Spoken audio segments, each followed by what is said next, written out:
Sinasariwa sa isang espesyal na exhibit sa University of Santo Tomas ang makasaysayang pagbisita sa bansa ni Pope Francis noong 2015. Isang hindi malilimutang alaala para sa maraming Pilipino. At live mula sa Maynila, nasa frontline ng balitang yan, si Mon Gualvez. Mon?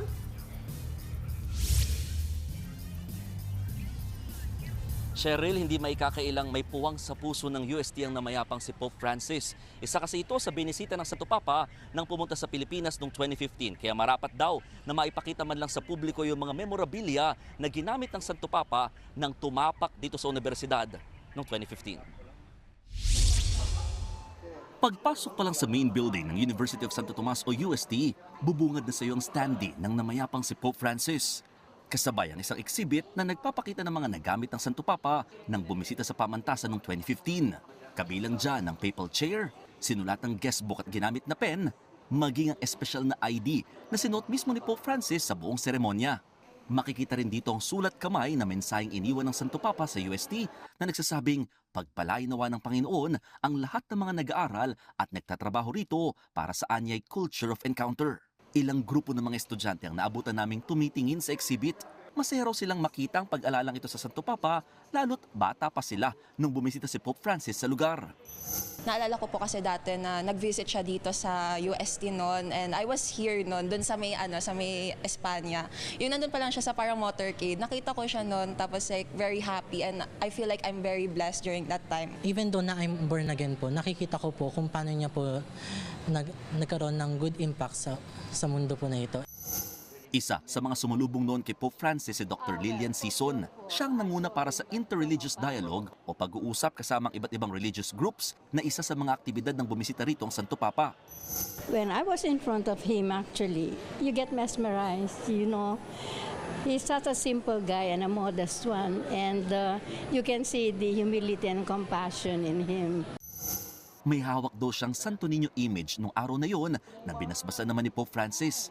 Bagay na nagpapaalala raw sa kanya sa mga iniwang aral ng Santo Papa. He was a poet for the people. His heart has always been for the poor, for the underprivileged, for the misunderstood, and for those who really are most in need. Bukod kay Pope Francis, nakabisita rin sa UST sina Saint Pope John Paul II at Pope Paul VI.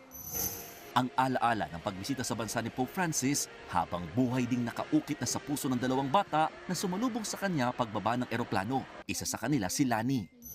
Grinit ko po siya ng Spanish word na welcome, bienvenido. Yun po. Then niyakap ko po siya, hinalikan po yung singsing niya. Naitago pa ng Tuloy Foundation ang Filipinyanang isinuot noon ni Lani, pati na ang larawang ito kasama si Pope Francis. Ang sandaling nakasalamuhan niyang Santo Papa naging sandigan ng kanyang lakas at inspirasyon bilang isang football at futsal player. Like, nagpe-pray din po ako through his name kasi mas mabilis po, lalo na po ngayon na nasa heaven na po siya. Thankful po ako kasi alam ko po na sobrang dami niya pong nagawa dito sa mundo, sobrang dami niyang natulungan, lalo na po sa mga kabataan. Sobrang nagpapasalamat po ako sa kanya ngayon. Cheryl, mabalik ako dito sa UST kung saan nananatiling bukas sa publiko yung exhibit mula alas 6 ng umaga hanggang alas 9 ng gabi. Magtatagal daw yan hanggang sa Sabado o sa mismong libing ng Santo Papa. Samantala, gaya na nakikita nyo sa aking likuran, pinailawan ng kulay purple itong fasad o harapang bahagi ng UST main building. Ito'y bilang pakikiisa at pagluluksa raw ng buong UST community sa pagkapanaw o pagkamatay nga ni Pope Francis. At binubuksan ito, itong ilaw mula alas 6 ng gabi at ganito rin yung ilaw na sinisindihan sa may Arch of the Centuries at sa Carillon Bells o yung tapat naman ng UST Chapel. Cheryl. Maraming salamat, Mon Gualvez.